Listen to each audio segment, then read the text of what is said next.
Okay. ఈ incident తర్వాత చాలా మందికి ఒక హీరో ఇన్స్యూరెన్స్‌లు చేయించారు. హ్మ్. ఫైటర్స్ అందరికి అని చెప్పేసి. హ్మ్. అంటే ఇన్స్యూరెన్స్‌లు లేవా? లేదంటే ఏంటి అసలు ఆ ప్రాసెస్ ఏంటి అసల? ఇన్స్యూరెన్స్ అంటే ఇది ఇన్స్యూరెన్స్ కేటగిరీస్ ఇవి కంపెనీస్ కూడా చాలా ఉంటాయి కదా! హ్మ్. ఇప్పుడు దగ్గర దగ్గర ఒక 20, 30 కంపెనీలు ఉంటాయి అనుకుందాం ఇన్స్యూరెన్స్.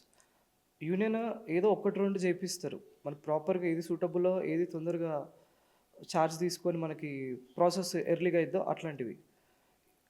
వేరే యాక్టర్స్ కూడా చేసిర్రు ఇన్స్యూరెన్స్. అంటే మాకు లేని కంపెనీలో ఇంకోళ్ళు చేసుంటారు గానీ, ఓకే. యూనియన్ ఫైటర్ కార్డ్‌తో పాటు ఆడికి ఇన్స్యూరెన్స్ కూడా అయిపోద్ది ఫస్ట్. హ్మ్. ఇన్స్యూరెన్స్ ఇవన్నీ ఫస్ట్ కార్డ్‌తో పాటే ఇవన్నీ చేసిన తర్వాతనే షూట్‌కి పంపిస్తాం. ఓకే. అది కాకుండా కొన్ని ప్రొడక్షన్ హౌసెస్ ఉంటాయి ఇప్పుడు. పెద్ద ఫిల్మ్స్ గాని, చిన్న ఫిల్మ్స్ గాని ఏదైనా గానియండి. ఒక రిస్క్ ఫైట్ చేస్తున్నాము అనంటే ప్రొడక్షన్ గూడా ఇన్స్యూరెన్స్ చేపిస్తారు. ఓకే. మాకు యూనియన్ ఇన్స్యూరెన్స్ ఇది పక్కన పెట్టేస్తే, హ్మ్. ఇప్పుడు రిస్క్ ఫైట్ చేస్తున్నాం ఓ 10 రోజులు, 15 రోజులు. ప్రొడక్షన్ వాళ్ళు ఫస్ట్ ఇన్స్యూరెన్స్ చేపిస్తారు. అందరికి ఇన్స్యూరెన్స్ చేపియండి. రిస్క్‌తో ఉన్న పని ఇది.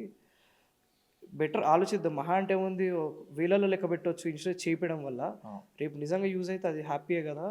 ఏం కావద్దని కోరుకుంటాం గానీ, ఏమన్నా అయ్యే సిచ్యువేషన్ ఉంటే సేఫ్టీగా ఉండాలి అందరం అని వాళ్ళు గూడా చార్జ్ తీసుకొని అది గూడా చేస్తారు. ఓకే.